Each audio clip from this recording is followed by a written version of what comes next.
Hello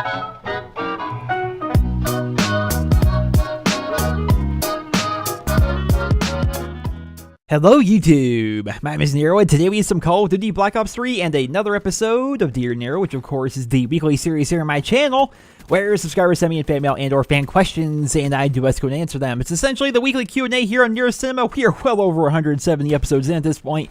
If you don't know the format, that's what we do every week. We answer questions that are submitted by fans via YouTube personal messages, and yeah, it's a fun series. I look forward to doing it every single week. To cover on the gameplay today, so this first match was from this past Double XP weekend where they implemented the Nuketown 24/7 playlist. It was myself and my friend Tate playing in this lobby, and I recently made a video talking about skill-based matchmaking, which would discuss how bad teammates can really be in Black Ops 3, the changes between the skill-based matchmaking system compared to Advanced Warfare to Black Ops 3, and how it's a bit different, and how, as a result, you're probably going to have a lot of bad teammates. This is one of those gameplays where my team was just, guys, come on, I'm doing the best I can here. I'm doing everything I can here. Do you want my blood? Like, what do you want from me? It was one of those games. I hope you guys will enjoy the gameplay, because it's one of the better ones I've gotten here in Black Ops 3 thus far.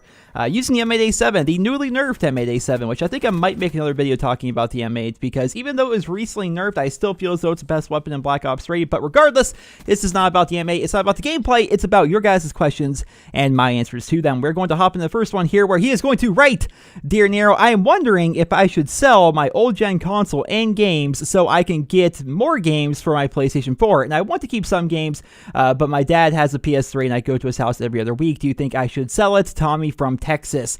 So Tommy, this is a question I actually get pretty frequently. I got a lot more when the Xbox One and the PlayStation 4 were initially releasing, but a lot of people wonder, should they sell their old system? I personally think you probably shouldn't, but it goes on a case-to-case basis. So I've actually kept my Xbox 360.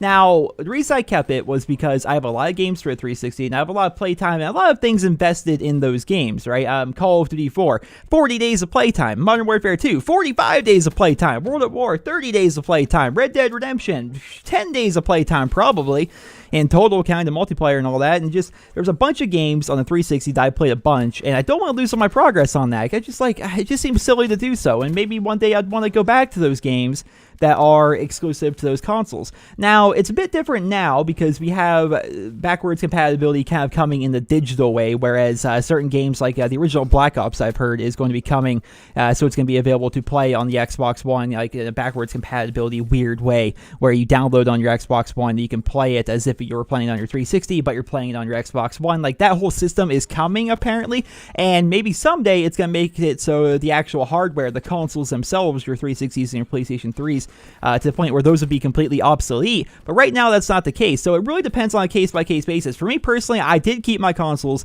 and I kept all of my games. And do I go back and play them? I don't actually, but I'm happy that I still have them. Now, in your situation, Tommy, it might be a little bit different. If you don't actually play your games, and you really have no reason to go back to them, then maybe you could consider selling it. But the thing about it is, you're not going to get very much money for selling it. I remember recently, this was the last time, well, actually it wasn't recently, it was last year, but it was the last time I went to GameStop and actually tried selling games. I took in, I think in total, like roughly 20 games.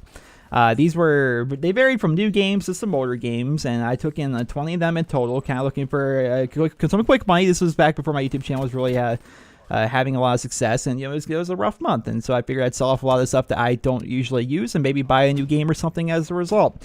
And I got $70. $70 for 20 total games, and a majority of them were new. Some of them were like new-ish, and some of them were kind of old, but still $70 for 20 games. GameStop really lowballs you. I mean, that's really what they do. So keep that in mind if you do decide to sell some of your games that you're probably not going to get a very good price for them. You can probably take in like every PS3 game you have and walk out of there with, you know, $30 or $40 in store credit. You know, it's not going to be very good. Like, probably not even enough to buy a game for your PlayStation 4. So it goes on a case-by-case basis. Tommy, should you individually sell some of your PlayStation 3 games and your PlayStation 3 so that you can get more stuff for your PlayStation 4? Probably not, to be perfectly honest. But you say your dad has his own PlayStation 3, and there's really no reason for you to have your PlayStation 3. So what you could do is take the games that you really like playing, games that you probably will end up playing while you go to your dad's house, or games that you have a lot of nostalgia for, and you probably maybe keep those, and maybe some of the games that maybe you bought, played a little bit, but didn't really ever do much with it. For me, like Assassin's Creed or Gears of War, like these are examples of games like that for me, where I got them,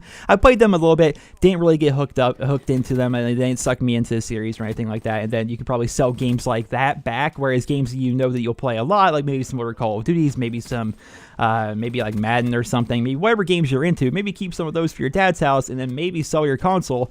Yeah, that could work out actually for you, Tommy, if you were to take the games that you do plan on playing, keep them at your dad's house, and then sell the rest of the games that you never play, sell your PlayStation 3 that you would never use at your own house anyway, and play your PlayStation 4 at, well, I'm assuming is your mom's house, right? So, but yeah, it's definitely a case-by-case basis, and there's no real clear-cut answer of should everybody sell all of their old games and their old consoles. It definitely depends on your individual situation.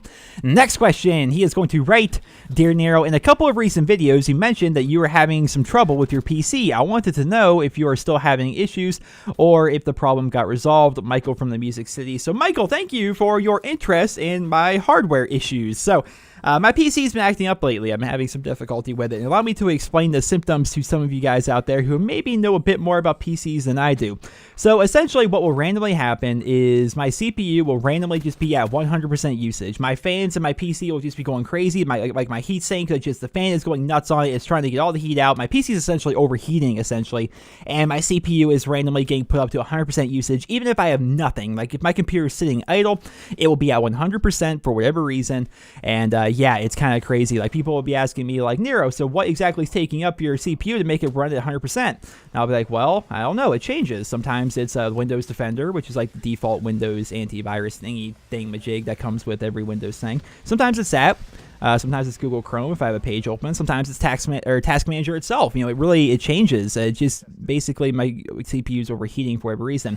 I found a random quick fix after Googling a lot online and finding nothing. I ended up fixing it myself by going to my power options and changing my power options from balanced down to power saver. For whatever reason, that fixed it. Instantly, the heatsink fan just slows down. And my computer's quiet again, and things are running just fine. But of course, when you're on power saver, you can't run games and stuff like that very well because you're not using enough power. And after leaving like that for a while, I could go back to balance. I could go even up to high performance, and it would just be just fine. But then occasionally, it would start getting loud again. Then I bump it back down to power saver. Bam! Suddenly, it's working again. And the ultimate fix, which I did this to fix it, and it's worked for a while now, is I went and changed my power options back to default. And that apparently has been almost nearly a permanent fix for the problem, however that makes sense. I don't quite know how it makes sense, but yeah, my PC's been having a lot of issues in that respect, where randomly the fan of the heatsink just starts going crazy. I may need to replace the heatsink. I don't know. But yeah, that was basically the issue with my PC. It's resolved for the most part. It's been good for a couple of days. Occasionally it'll get loud, and then I just go to my power options, revert my power options back to default, and then it fixes itself again. It's almost like my PC is changing my power options by default. And I don't even know if this is an interesting topic, but yeah, that's what's been happening with my PC as of late. And it's kind of scary because obviously as a YouTuber, you invest a lot of time and money into your PC because this is what you do everything on. And I'm just wondering if maybe after 3+ years of making videos, and I'm talking thousands upon thousands of videos have been rendered on this thing. I'm wondering if maybe it's just getting old. You know, I'm wondering if someday I'm going to have to actually upgrade it, which is no easy feat because, you know, again, you're going to need a lot of expensive stuff if you're a YouTuber, especially one like me that sits here at my computer all day, and I use it for literally everything from making videos to recording videos to rendering the videos, and I use it for everything. So yeah, might have to get a new PC in the future. Don't know. Right now it seems to be working though. Next question, he is going to write, Dear Nero, I've been going for dark matter camo in Black Ops 3, and this morning I got diamond submachine guns. I was wondering if you are going to go for dark matter camo as well. Also, are you going to go for hero gear? At the moment, I have 3 specialists done. Keep up the great videos, Justin from Alabama. So Justin, the second part of your question, the hero gear. I have completed a number of heroes so far. I've gotten, I did the Reaper first. Like the Reaper is my favorite specialist, so I completed all the challenges and stuff for him first. Then I completed Ruin. Surprisingly, Ruin with his gravity spikes, right? Which are obviously, like, gravity spikes are silly. Can we just all agree that gravity spikes are silly? Like, when I'm playing Hardpoint, and I'm in a party with my friends, I actually do countdowns. Like, if I have my gravity spikes, I run towards the hardpoint, I just go in there, I'm like, all right, 3, 2, 1, I win. And then the kill feed lights up because I walk into a room and I just kill everybody in the room on the hard point. It's hilarious how broken those things are sometimes. But believe it or not, my favorite thing about Ruin would be his overdrive ability. I freaking love zipping and zapping around the map. It's so amazing. Like, I love being able to get from point A to point B so fast. Like, if you're going for the B flag, right, and you die, then you respawn, and then you overdrive, bam, you're right back there at B before they even do a hit them. Especially if you combo that with like a Haymaker. The Haymaker is freaking amazing. Haymaker with Gung Ho plus overdrive, you're zipping around the map. You are literally a death cannon at that point. I like that ability a lot. So I got Ruin done second. Obviously, I took the Reaper first because he's my favorite, and I love the robot, that part of him. And I love the fact that he has got the death machine for an arm. So I did Reaper, then I did Ruin, and then I recently ended up finishing up, actually brought with him with me on my third prestige. I ended up finishing up Fire Break because I really like the Flamethrower. Flamethrower is a lot of fun. Really is. I really enjoy that. So those are the 3 that I finished. I'm getting close on the Spectre because I really like the Ripper ability. I don't like active camo too much, but Ripper is pretty fun. I like that. And so yeah, I am working on these specialists. I do plan on eventually trying to finish off every single specialist and get all the hero gear and whatnot, because I think that would be pretty cool. As for Dark Matter, I do kind of plan to get it, but I guess really I don't have any immediate plans to do so. There's some people out there, which if you're one of these people, because I know a lot of you guys follow me, I mean, more power to you. If that's how you have fun, that's how you have fun. But I just don't understand how, like, I could not just constantly play Black Ops 3, especially constantly playing like Chaos Mosh Pit, because that's how a lot of people like to do it, so they can play Nuketown a lot, and just go for camos and whatnot. It just seems insane. Like, this guy tweeted me a picture today, which I was proud of him, because that's obviously something he worked for really hard, but he got the Prestige Master, and he got Dark Matter camo. He finished that all off today, and he's got 7 days of playtime. I was like, holy crap, like, that just, you have been like playing nothing but Chaos Mosh Pit since this game came out, man. That is insane. Like, don't you get tired of it? I don't know. My thing with Black Ops 3 and like going for Dark Matter camo and trying to get to Prestige Master as fast as humanly possible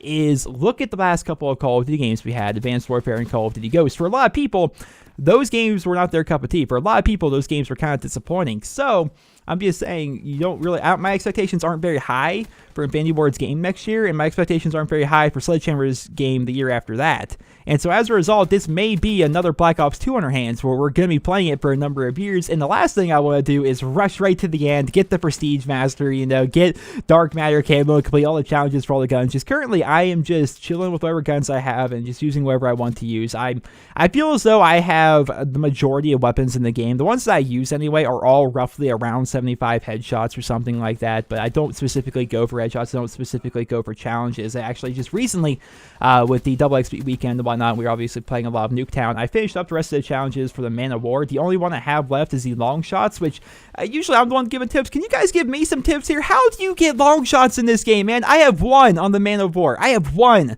And I have, like, I can't even tell you how many kills with that freaking thing. I completed every other challenge with it, but just getting the long shots seems horrible. I have my friend Cypher, who is trying for Dark Matter camo. He gets long shots, but how he does it is he just like finds the longest line of sight on the map and basically camps that long line of sight.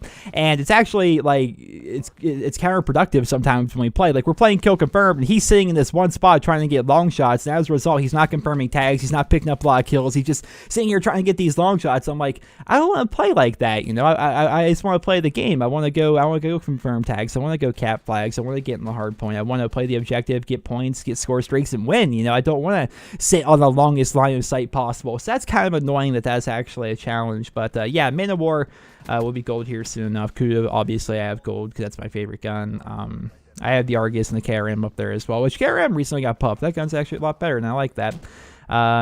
Yeah, so I have a lot of guns that are like, you know, 75 headshots, close to 100 headshots, but I don't actually specifically go for camos or anything like that. It's just something that kind of comes passively by nature of me playing the game. But yeah, I'll probably get Dark Matter eventually, because if this game's gonna be anything like Black Ops 2, we're probably gonna be playing it for a long time.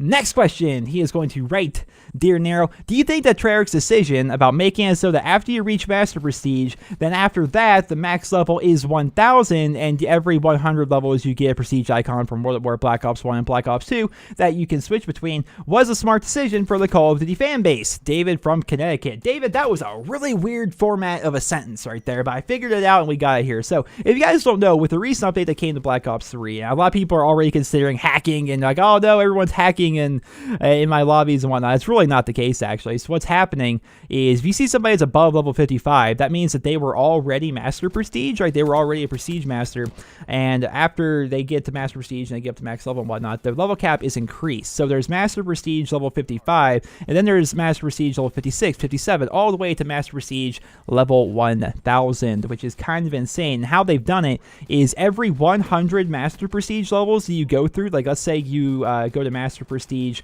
level 100, then you unlock the first Prestige icons from World at War, Black Ops 1, and Black Ops 2 that you can actually equip and make that your Prestige icon, essentially. And if you get to Prestige Master level 200, then you get all the second Prestige icons from World at War, Black Ops 1, and Black Ops 2, so on and so forth, so on and so forth, until you can get all the way up to like the 10th Prestige stuff from World at War, Black Ops 1, and Black Ops 2, which is actually interesting. I don't know what did they do, because Black Ops 1's 15 Prestiges. They do something so you can actually acquire the 15th Prestige one from Black Ops 1. Like, for me personally, I would love to be able to rock the World at War 10th Prestige icon again, because that would be fantastic. It was the first game I ever got the 10th Prestige in. I was so proud. I still have the achievement on my Xbox One, and I still have a picture of it because I got it so long ago. And actually, what's kind of cool is they date your achievements and whatnot. So that's the exact day. I got a picture of it right here. That's the exact day I hit 10th Prestige in World at War, way back when. I was so proud of it, you know. And so I think it'd be cool to be able to rock that same icon again here in Black Ops 3. Do I think it was a smart decision? Sure, why not? It gives people who were obviously super invested in the game, they already be Prestige Master, you know, this early into the game's life cycle. It gives them more incentive to continue playing the game that they already love, which I think is pretty cool. I would love to see them do more stuff along those lines. I'm seeing a popular opinion going around where people are taking the dark matter camo. While it does look great with purple and how cool it looks and whatnot, people are wondering if maybe in the future we'll be able to customize dark matter camo and change the color of it. Instead of making it purple, make it red, you know, make it blue, make it green, which would kind of look like an existing camo. But still, it would be cool if you could customize that stuff. And I think it's cool that they allowed people who are already Prestige Master, it gives them something else they can do. They can pick what Prestige icon they want. You know, no longer will you have to stay at a Prestige if you think it looks the coolest. If you make it to Prestige Master, you can just pick that Prestige and make that your permanent icon, while at the same time continuing to level up and whatnot, which is pretty cool. But as somebody who is not Prestige Master, I do have a question. If you guys can answer this for me in the comments, because I actually haven't read too much about this. I've just heard about it from people. How does it work with the leveling with Prestige Master? Like, is it the exact same thing as normal Prestiges, where like level 56 is not that bad, but 57 is a little bit worse, a little bit worse, a little bit worse, a little bit worse? Or is it every single level of your Prestige Master, after, of course, you get up to max level, is every single level all the way up to 1000, like, is it like the same amount of XP required, or does it get harder and harder and harder? Because I couldn't imagine it getting harder and harder. That would just be silly, right? So in my head, it would be a set number every single time. But I could be wrong. Let me know how the leveling is after you hit Prestige Master, because by golly, I just don't have the time to get to Prestige Master right now. But yeah, let me know about that, because I'll definitely be interested to see how it's going to work. So I do plan to get Prestige Master. I just don't know too much about it right now. Next question. He is going to write, Dear Nero, I've been playing Fallout 4 quite a bit lately, and I have noticed many people exploiting bottle cap glitches in the game. How do you feel about people who are always looking for glitches in general? I myself can't stand them and would rather than play the game the way it was meant to be played. Thanks, Mitchell from Indiana. So Mitchell, I've also been playing a ton of Fallout 4 lately. I actually recently just beat the game. I don't want to spoil anything. I hate people that spoil single player game stuff, so I won't say too much about it. Brotherhood of Steel was the route I went, I suppose. That's not really much of a spoiler. And yeah, so that's what I did. And kind of a fun fact, actually, I beat the game on Christmas Day in game, which the days go by. I mean, there's no, like, the game doesn't end on Christmas Day or anything like that. Just that's happened to be the day in game that I beat the game. And if you guys don't know this, like, all the areas, or at least like Diamond City and stuff, they actually decorate for Christmas. Like, there's Christmas trees there, there's lights and whatnot. Actually, I'll put a picture of that on here for you guys too. I have all kinds of pictures on my PC here. And yeah, so that's what it looked like after I beat the game. I thought it was pretty cool. I have like 70 hours of playtime or something in Fallout 4. It's been a lot. I've really been enjoying the game. How do I feel about people looking for glitches in general? It's definitely a thing that people like to do, but here's the thing. If it's in multiplayer and you're looking for glitches that you can use to exploit the game and you know, do better, you know, Minecraft was a big deal with that. There's a lot of mods and scripts and stuff like that you can do to make yourself a better Minecraft player, and in competitive like PvP stuff in Minecraft, you can actually have an advantage, which was kind of crappy. But if your intention is for a single player game like Fallout, which doesn't even have the intention of becoming a co-op game ever, you know, what's the matter if people want to do those glitches? It's up to them. They paid the money. It's up to them to have whatever experience they want to have. That's why there's such a big modding scene on the PC, and that's why modding from the PC is actually going to be making its way to the console versions of the game, because Bethesda knows, and you know, everyone knows that people like customization. People like to tailor their own experiences however they want to have them. And if how you want to have your experience experience of Fallout 4 is by having a ridiculous amount of bottle caps, which, if you guys don't know, is like the in-game currency, because the whole point of Fallout, it's post-apocalyptic, and there's a company called Nuka-Cola, which is kind of supposed to be like Coca-Cola, and the caps from their bottles of Nuka-Cola kind of became the universal currency in this post-apocalyptic wasteland, all right? That's kind of like the backstory for the caps in Fallout. So if people want to have like infinite money in Fallout, more power to them. You know, it doesn't matter to me. If that's what they want to have, fine. If people want to make it so they have God mode while they play Fallout, I don't care. Go for it. That's your job. It's your game. Do what you want to do, right? I don't care. I could not care whatsoever about mods, cheats, hacks, anything like that if it's a single-player game. The only time I care personally is if it affects other players, right? If you're playing a game where you have a distinct advantage because you're cheating or did a glitch or something like that, then I don't like that aspect of it. You know, if it's Call of Duty, and this happened many times, even recently. If it's Call of Duty and you're under the map in a multiplayer match and you're killing people from underneath the map and there's no way for us to kill you back, that's not good. I don't like that. That needs to be fixed, and you're kind of a jerk for exploiting something like that to give yourself an unfair advantage. But in a single-player game, knock yourself out. Do whatever you want to do.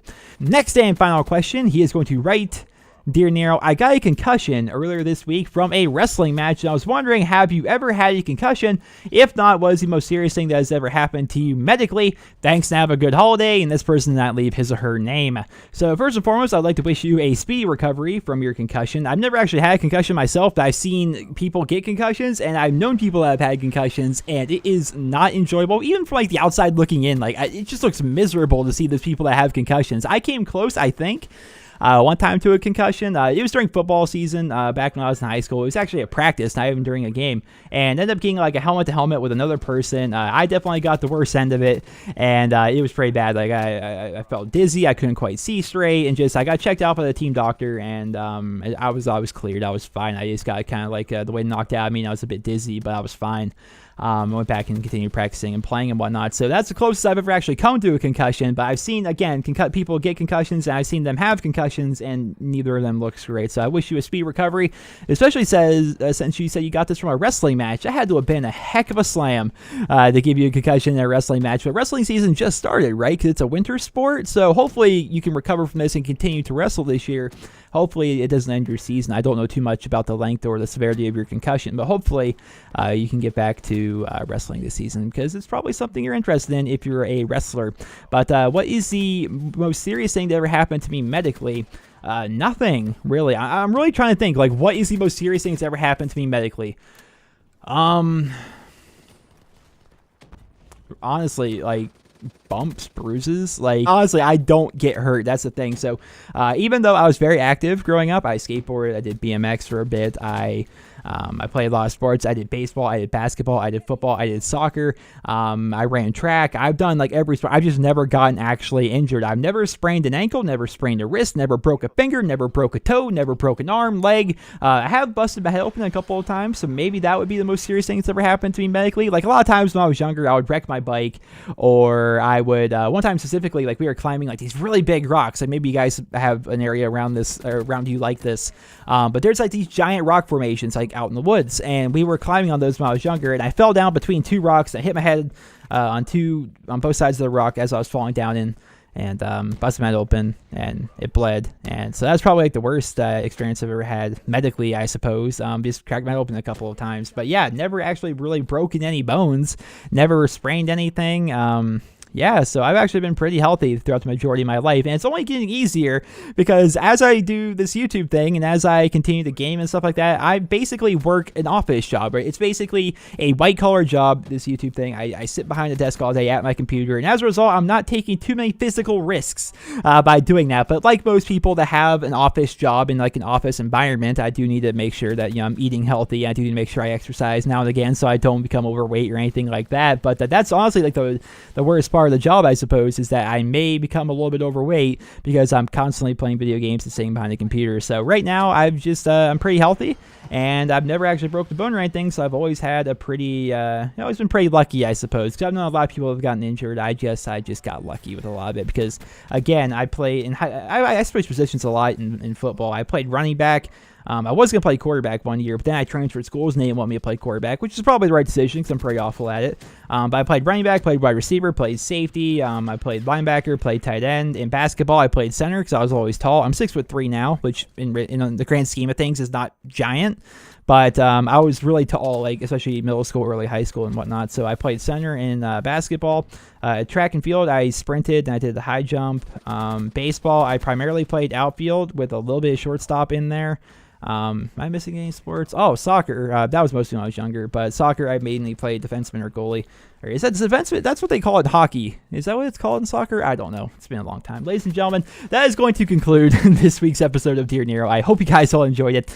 And if you did, remember to leave a rating. It helps the video grow and helps my channel grow as well. And if you guys would like to submit your questions for the next episode of Dear Nero, simply send me a personal message here on YouTube. It's a very simple process. Go to my YouTube channel, go to the About section, and from there, you will find a send message button. And like I say every single week, if you guys would like to send a message from a mobile device, go to my YouTube channel and request to view it in desktop mode, because if you do that, you'll actually see the send message button, because for whatever reason, you can't see the send message button normally if you're using the normal YouTube mobile app. Well, ladies and gentlemen, that is going to conclude the video. Once again, I hope you enjoyed it. Drop me a rating, and I hope you guys all have a wonderful day.